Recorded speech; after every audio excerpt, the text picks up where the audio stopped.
Hello students, आज मैं बात करने वाला हूं अपने माइक्रो इकोनॉमिक्स के अपने तीसरे पार्ट में, जिसमें हम लोग ये डिस्कस करेंगे कि फोर सेक्टर्स ऑफ इकोनॉमी क्या होते हैं। क्या होते हैं four sectors of the economy. Okay, ध्यान दीजिएगा कि सबसे पहले सेक्टर जो होता है हमारा वो क्या होता है, house hold sector. House hold sector क्या होता है? हाउस होल्ड सेक्टर जैसे हम आप जो घरों में रह के जितने भी केवल जो ऐसे पर्सन्स होते हैं जो केवल कंज्यूम करते हैं, the persons who consumes goods and services, those are called household sectors. उन हम सारे सेक्टर्स को अगर एक साइड कर दें तो उनको हम टोटल मिला के क्या बोलेंगे, हाउस होल्ड सेक्टर। इसका डेफिनेशन पढ़ते हैं एक बार, क्या है? This sector including consumers. ये सेक्टर किनको किनको इंक्लूड करता है? कंज्यूमर्स। कंज्यूमर्स कौन होते हैं? जो गुड्स एंड सर्विसेज को कंज्यूम करते हैं। Consumers of goods and services. Okay, household are also the owner of the factors of production. जैसे लास्ट क्लास में मैंने आपको बताया था कि फैक्टर्स ऑफ प्रोडक्शन क्या होते हैं। तो फैक्टर्स ऑफ प्रोडक्शन जो होता है हमारा तीन होते हैं। एक होता है लैंड, लेबर और तीन फैक्टर्स ऑफ प्रोडक्शन होते हैं। अब फैक्टर्स ऑफ प्रोडक्शन के लिखा है हाउस होल्ड सेक्टर ही क्या होते हैं, इन तीनों के ओनर। अब बताओ लैंड कौन देगा? जिसके पास लैंड होगा वही देगा ना, जो हाउस होल्ड जो घर वाले हैं वही तो देंगे लैंड, तो ओनर हुए ना लैंड के वो। लेबर कौन होते हैं? लेबर, ध्यान देना, लेबर जो होते हैं वो लेबर कहाँ से मिलते हैं? अगर जो फैक्ट्रीज में काम करते हैं, जो गुड्स को प्रोड्यूस करते हैं, उनको लेबर कहाँ से मिलते हैं? हाँ, हम ही लोग होते हैं जो जाके अपने फैक्टर सर्विसेज को प्रोवाइड करते हैं। तीसरा है कैपिटल। कैपिटल कौन लगाता है? House hold sector. ठीक है, अब देखो फैक्टर्स ऑफ प्रोडक्शन, ये तो हमने बात किया केवल हाउस होल्ड सेक्टर, जो हमारे फोर सेक्टर्स ऑफ इकोनॉमी का वन ऑफ द सेक्टर है। ओके, अगला सेक्टर जो हमारा है वो क्या है? Producer sector. प्रोड्यूसर कौन होते हैं? The person who produces goods and services. एक हमने बात किया कंज्यूमर्स का, जो जिसको हम लोग बोलते हैं हाउस होल्ड सेक्टर। दूसरा बात करेंगे प्रोड्यूसर का, जो गुड्स एंड सर्विसेज को प्रोड्यूस करते हैं। हाँ, this sector including those engaged in production activity. तो किसको किसको इंक्लूड करता है प्रोड्यूसर सेक्टर? जो प्रोडक्शन एक्टिविटीज में इन्वॉल्व हैं, includes all producing units in the economy. Producing units जितने भी हैं, जैसे जो भी यूनिट्स हैं, जितनी भी चीजें हैं जो गुड्स एंड सर्विसेज को प्रोड्यूस करते हैं, those are called producer sectors. Okay, for the production of goods and services the firms hire factors of production. अगर ये बताइए, मैंने तो यहाँ बताया फैक्टर्स ऑफ प्रोडक्शन, अगर कोई किसी के पास पैसा ही न रहे तो क्या गुड्स प्रोड्यूस कर सकता है? किसी के पास लैंड ही न रहे तो क्या गुड्स प्रोड्यूस कर सकता है? नहीं। फॉर एन एग्जाम्पल, अगर ये मार्कर बनाना है तो इस मार्कर को बनाने के लिए क्या होनी चाहिए? हमारे पास फैक्ट्री होनी चाहिए, और फैक्ट्री होने के लिए क्या होनी चाहिए? लैंड होनी चाहिए। तो आगे ना लैंड हमारा फैक्टर्स ऑफ प्रोडक्शन में, अगर इसको प्रोड्यूस करना है तो हमारे लिए लैंड जरूरी है, और लैंड पे जो ये मार्कर बनाएंगे वो कौन होते हैं? लेबर। अगर लेबर नहीं हुए तो भी हमारा ये मार्कर प्रोड्यूस नहीं हो सकता है। तीसरा जो मेन पॉइंट है वो क्या है? हमारा कैपिटल। तो प्रोड्यूसर सेक्टर हायर करते हैं factors of production from the house hold. ये जो फैक्टर्स ऑफ प्रोडक्शन हायर करते हैं ना, वो कहाँ से हायर करते हैं? हाउस होल्ड सेक्टर से। इसका मतलब ये इन पे क्या होते हैं? डिपेंड होते हैं, और ये भी इन पे क्या होते हैं? डिपेंड होते हैं। कैसे?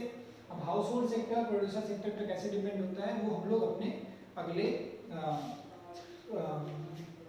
पार्ट में समझेंगे। पहले अभी समझ लें गवर्नमेंट सेक्टर क्या होता है। Government sector acting as a welfare agency. Welfare agency, हम सबको पता है गवर्नमेंट लोगों के वेलफेयर के लिए ही काम करते हैं। ओके, तो acting as a welfare agency engage in maintaining law and order. Engage, हर वह एजेंसी जो लॉ एंड ऑर्डर को मेंटेन करता है, लोगों को सिक्योरिटी प्रोवाइड करता है, defence and other services of public welfare, लोगों के लिए ही काम करता है, उनके सोशल वेलफेयर के लिए काम करता है, those are called government sector. Okay, the government also act as a producer. कभी कभी गवर्नमेंट भी क्या बन जाता है? प्रोड्यूसर। कैसे? Producing goods and services in public sector enterprises. जैसे मैं यहाँ पे प्रोड्यूसर सेक्टर की बात किया, अगर मैं ये जो मार्केट की कंपनी है सरकार तो बनाएगी नहीं, ठीक है। अगर ये कोई प्राइवेट इंटरप्रेटर बना रहा है तो उसको हम लोग बोलते हैं प्रोड्यूसर सेक्टर। लेकिन अगर गवर्नमेंट इसी मार्केट को बना रहा है तो कभी कभी वो क्या बन जाते हैं, प्रोड्यूसर सेक्टर, ठीक है। तो गवर्नमेंट भी प्रोड्यूसर सेक्टर बन सकते हैं, गवर्नमेंट भी गुड्स एंड सर्विसेज प्रोड्यूस कर सकते हैं, ठीक है। अब जैसे रेलवे की बात करते हैं, रेलवे एक गवर्नमेंट सेक्टर का वो है, डिपार्टमेंट है। तो अगर रेलवे किसी को भी सर्विस देगा, किसी को भी नौकरी देगा, तो उसको हम लोग क्या बोलेंगे, प्रोड्यूसिंग यूनिट्स। लेकिन वो रेलवे वाकई में है क्या, हमारा गवर्नमेंट सेक्टर, ओके। तो ये रहा इन दोनों का रिलेशन। अब लास्ट सेक्टर जो आता है हमारा वो क्या होता है, external sector. What is external sector? External sector देखो बचा क्या क्या, अभी हाउस होल्ड हो गया, कंज्यूमर, प्रोड्यूसर, गवर्नमेंट हो गया, बचा क्या हमारा, foreign trade, rest of the world. हमारे कंट्री को छोड़ के बाकी पूरी दुनिया को ही क्या बोलते हैं हम लोग, एक्सटर्नल सेक्टर। एक सेक्टर दे दिया। अब उस सेक्टर का काम क्या है, हमारी कंट्री से किसी अदर कंट्री का क्या काम होता है। देखो कभी हमको कुछ चीज़ों की ज़रूरत होती है जो हमारे कंट्री में नहीं होती है, तो हम लोग किससे लेते हैं, वो अदर कंट्रीज से। तो वही अदर कंट्रीज ही क्या बन गया हमारे लिए, external sector, okay. It is also called rest of the world. Rest of the world मतलब हमारे कंट्री को छोड़ के बाकी सारी कंट्रीज को क्या बोलते हैं हम लोग, rest of the sector. Engage in export and import, मैंने बताया ना, अगर हम सामान मंगा रहे हैं तो उसको बोलते हैं इंपोर्ट। अगर हम सामान किसी को दे रहे हैं, किसी को नहीं, किसी अदर कंट्रीज को, तो उसको हम लोग बोलते हैं एक्सपोर्ट, ओके।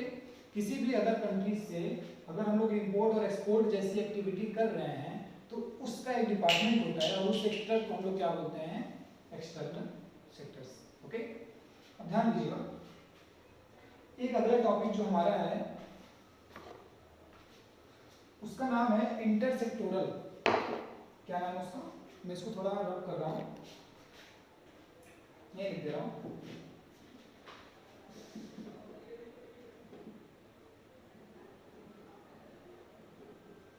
Intersectoral dependence. ध्यान दीजिएगा, इंटरसेक्टोरल डिपेंडेंस का मतलब ये होता है कि जो आपस के चार सेक्टर्स हैं ना, क्या एक दूसरे पे डिपेंड हैं कि नहीं है। तो आंसर क्या होना चाहिए हमारा, हाँ, चारों सेक्टर आपस में एक दूसरे पे डिपेंड हैं। अब ध्यान दीजिएगा, house hold sector producer sector पे डिपेंड है कि नहीं। पहले हम इसकी बात करेंगे उन तीनों से, फिर इसकी बात करेंगे बाकी तीनों से, फिर उसकी बात करेंगे बाकी तीनों से, ठीक है। House hold sector producer sector पे डिपेंड है कि नहीं है, आंसर है हमारा हाँ, डिपेंड है। कैसे डिपेंड है, जब प्रोड्यूसर सेक्टर कोई गुड्स एंड सर्विसेज बनाएगा ही नहीं, हाउस होल्ड कंज्यूम क्या करेगा, डिपेंड हो गया ना। तो हाउस होल्ड प्रोड्यूसर सेक्टर पे किस में डिपेंड है, क्योंकि प्रोड्यूसर सेक्टर इसको क्या प्रोवाइड करता है, गुड्स एंड सर्विसेज, ओके। अब house hold sector government sector पे डिपेंड है कि नहीं है, देखिए house hold sector government sector पे डिपेंड है कि नहीं है, आंसर है हमारा हाँ। किस कैसे डिपेंड है, जो पब्लिक वेलफेयर है, पब्लिक सेक्टर वेलफेयर, जो भी गवर्नमेंट रूल्स बनाएगी, लॉ एंड ऑर्डर मेंटेन करेगी, वो किसके लिए करती है, प्रोड्यूसर सेक्टर के लिए भी करती है as well as household sector के लिए भी करती है, ठीक है। जो नौकरियां देती हैं कभी कभी गवर्नमेंट सेक्टर, तो हाउस होल्ड सेक्टर से भी तो नौकरियां हम लोग करते हैं, तो डिपेंड होंगे ना इस पे। अब क्या हाउस होल्ड सेक्टर एक्सटर्नल पे डिपेंड है, जी हाँ है। कैसे डिपेंड है, हाउस होल्ड सेक्टर को कभी ऐसी बाइक चाहिए, वो जो होता नहीं है क्या कहते हैं हार्ले डेविडसन, वो कहाँ मिलती है, वो अमेरिका में मिलती है। लेकिन अगर हमको वो वाली बाइक चाहिए तो हमको कहाँ पे डिपेंड रहना पड़ेगा, एक्सटर्नल सेक्टर पे। हमको क्या कराना पड़ेगा, इंपोर्ट कराना पड़ेगा अमेरिका से, ओके। तो इसलिए house hold sector external sector पे भी डिपेंड रहती है। अब क्या प्रोड्यूसर सेक्टर हाउस होल्ड पे डिपेंड है, बताइए। प्रोड्यूसर सेक्टर को हाउस होल्ड से क्या चाहिए, तीन चीजें, फैक्टर्स ऑफ प्रोडक्शन, जिसको हमने बोला लैंड, लेबर और कैपिटल। तो प्रोड्यूसर सेक्टर तो पूरा पूरा डिपेंड है हाउस होल्ड पे ना। अब क्या प्रोड्यूसर सेक्टर गवर्नमेंट सेक्टर पे डिपेंड है, जी हाँ है। प्रोड्यूसर सेक्टर को कंपनी चलाने के लिए कुछ रजिस्ट्रेशन कराना पड़ता है, कुछ रूल्स एंड लॉज को फॉलो करना पड़ता है, तो रूल्स एंड लॉज बनाता कौन है, गवर्नमेंट, ओके। अब प्रोड्यूसर सेक्टर एक्सटर्नल पे कैसे डिपेंड है, मान लो प्रोड्यूसिंग यूनिट्स कुछ ऐसा सामान बनाना चाहता है जिसकी जो मशीन हमारे पास हमारे कंट्री में अवेलेबल नहीं है, तो हम उसको कहाँ से मंगाएंगे, प्रोड्यूसर जो है वो कहाँ से मंगाएगा उस मशीन को, external, rest of the world, विदेश से मंगाएगा, अदर कंट्री से मंगाएगा, ओके। तो वैसे ही ये भी इन पे क्या हो गए, डिपेंड हो गया। अब बात करते हैं गवर्नमेंट सेक्टर की। क्या government sector house hold sector पे डिपेंड है? जी हाँ, गवर्नमेंट में जो लोग काम करते हैं वो कौन होते हैं? वो हाउस होल्ड ही तो होते हैं, एक नॉर्मल इंडिविजुअल ही तो होते हैं, और उन्हीं इंडिविजुअल को हम लोग हाउस होल्ड भी तो बोलते हैं। तो उसी तरह से गवर्नमेंट सेक्टर हाउस होल्ड पे डिपेंड हो गया। अब क्या गवर्नमेंट सेक्टर प्रोड्यूसर पे डिपेंड है? जी हाँ, गवर्नमेंट को सबसे ज़्यादा टैक्सेस मिलते हैं, किससे? प्रोड्यूसर सेक्टर से। तो गवर्नमेंट को अगर पैसे कमाने हैं, रेवेन्यू अर्न करना है पब्लिक वेलफेयर के लिए, तो उनको डिपेंड रहना पड़ेगा किस पे? प्रोड्यूसर सेक्टर पे।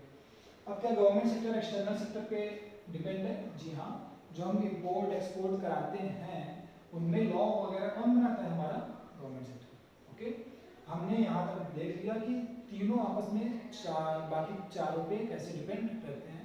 अब बात करते हैं एक्सटर्नल सेक्टर की।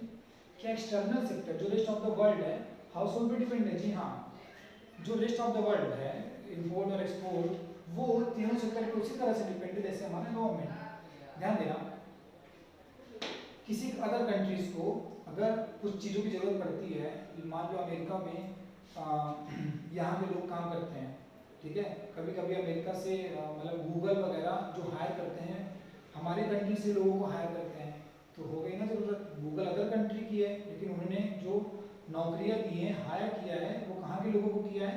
हमारी कंट्री को। तो हाउस होल्ड सेक्टर पे वो भी डिपेंड हो गए, क्योंकि हम लोग क्या प्रोवाइड करते हैं? लेबर, लैंड और कैपिटल।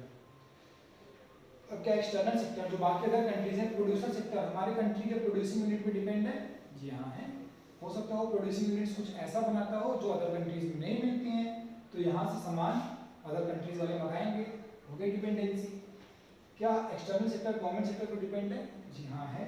एक्सटर्नल से हम तभी सामान मंगा सकते हैं या फिर उनके तक पहुँचा सकते हैं जब गवर्नमेंट हमको ऑर्डर देगा तब, ठीक है। तो ये इन पे भी डिपेंड है। तो इस वीडियो में हमने सीखा अलग अलग 4 सेक्टर्स ऑफ इकोनॉमी के बारे में, और सारी इकोनॉमी आपस में एक दूसरे पे कैसे डिपेंड है, एक दूसरे से उन लोग की क्या क्या डिमांड है और एक दूसरे को क्या क्या सप्लाई करते हैं, वो हमने सीखा। ओके, तो हम लोग अगले पार्ट में सीखेंगे कुछ अगला टर्म्स। हम अपने पहले ही देखा, हमने अभी तक क्या पढ़ा? Sectors of economy. अब हमारा जो अगला टर्म है वो पढ़ने का क्या है? Real flow and money flow. Real flow क्या होता है, मनी फ्लो क्या होता है, ये सीखेंगे हम लोग। रियल फ्लो वो फ्लो होता है, देखो फ्लो इसका मतलब, फ्लो का क्या मतलब क्या होता है? कुछ ना कुछ एक जगह से दूसरी जगह जा रही है, तभी उसको हम क्या बोलते हैं? फ्लो। अब रियल फ्लो क्या होता है, इसका डेफिनेशन पहले पढ़िए। It refers to the flow of goods and services among sectors of the economy. इसका मतलब जो फ्लो होता है of goods and services, goods का और सर्विसेज का, among the different sectors of economy। Okay, तो इसका मतलब ध्यान दीजिएगा, मैंने यहाँ पे रियल फ्लो में जस्ट पढ़ा क्या लिखा है? Barter system. बार्टर सिस्टम में क्या होता था? बार्टर सिस्टम में क्या होता था? अगर मुझे कुछ भी सामान खरीदना है तो हमको क्या ढूंढना पड़ता था? वो पर्सन ढूंढना पड़ता था जिसको हमारे सामान चाहिए। वहाँ पे मनी का कोई भी रोल नहीं था। तो हम उसी इकोनॉमी को अज्यूम करेंगे कि वहाँ पे क्या है? हमारा रियल फ्लो। तो एक ऐसा इकोनॉमी आप एज्यूम करिए जहां पे 2 पर्सन है, एक हाउस होल्ड है और एक क्या है? Producer sector. अब प्रोड्यूसर सेक्टर को हाउस होल्ड से क्या चाहिए? अगर किसी प्रोड्यूसर को, मान लो मैं मालिक हूँ, प्रोड्यूसर कुछ सामान बनाना चाहता हूँ, तो हर काम मैं अकेले तो कर नहीं सकता हूँ, किसी न किसी को नौकरी पे रखूंगा। अब ध्यान देना, हमको ऐसा इकोनॉमी एज्यूम करना है when there is no use of money। Okay, तो चलो मुझे कोई पर्सन मिल गया, लेबर, उससे मैं काम करवा रहा हूँ, तो हाउस होल्ड ने तो मुझे क्या दिया? क्या सर्विस दिया? गुड्स तो दिया नहीं, लेकिन मुझे क्या दिया? सर्विस दिया कि नहीं? सर्विस दिया तो क्या हो गया हमारा? हाउस होल्ड ने मुझे कुछ पैसे थोड़ी ना दिए, उसने क्या दिया? अपनी सर्विस दिया। उसके बदले मैं उसको क्या दे सकता हूँ? उसके बदले मैं उसको क्या दे सकता हूँ? Goods and services. उसको मैं क्या दे सकता हूँ? गुड्स। तो हाउस होल्ड से हमको क्या मिला? सर्विस, और मैंने उसको क्या दे दिया? गुड्स दे दिया। तो इसमें हम, मेरा भी काम हो गया और किसी प्रोड्यूसर का भी काम हो गया, जिसमें हमको मनी का कोई भी रोल नहीं, मनी का यूज नहीं करना पड़ा, और दोनों का बीच में कुछ ना कुछ एक्सचेंज हो गए। वो एक्सचेंज क्या थे? हाउस होल्ड ने दिया सर्विस और प्रोड्यूसर ने दिया गुड्स। ओके, अब जो हमारा अगला फ्लो है वो उसको हम बोलते हैं मनी फ्लो। इसका मतलब इसमें क्या है? Use of money, uses of money. तो क्या है इसका? It refers to the flow of money, it refers to the flow of money. Money का फ्लो हो रहा है, कुछ ना कुछ पैसे एक जगह से दूसरी जगह पे आ जा रहे हैं across different sectors of economy. सारे सेक्टर्स जो हमारे 4 सेक्टर्स ऑफ इकोनॉमी है, सारी जगह एक दूसरे के पास से मनी आ रहा है, जा रहा है, आ रहा है और जा रहा है। ओके, अब फिर हम लोग 2 सेक्टर के एग्जांपल लेते हैं। वो कौन से हमारे? एक हाउस होल्ड सेक्टर और एक हमारा producer sector. House hold sector, अच्छा ये बताइए, हाउस होल्ड सेक्टर प्रोड्यूसर को पैसे के रूप में क्या दे सकता है? अगर कोई, मैं मान लो ये मार्कर वाली कंपनी है, ठीक है, मैं हाउस होल्ड सेक्टर हूँ, मैं कंज्यूमर हूँ, इस मार्कर को यूज करता हूँ। अब मैं अगर उससे मार्कर लूंगा तो उसको क्या दूंगा? मैं पैसे दूंगा ना। इस मार्कर को मैं क्या यूज करूंगा? यूज करूंगा। इस मार्कर को मैं यूज करूंगा पढ़ाने के लिए, किसी और काम के लिए, तो मैं उसको क्या दिया? मैंने उसको पैसे दिए। तो उसी पैसे को हम लोग बोलते हैं हमारे एक्सपेंडिचर। हमारे लिए क्या है? एक्सपेंडिचर है।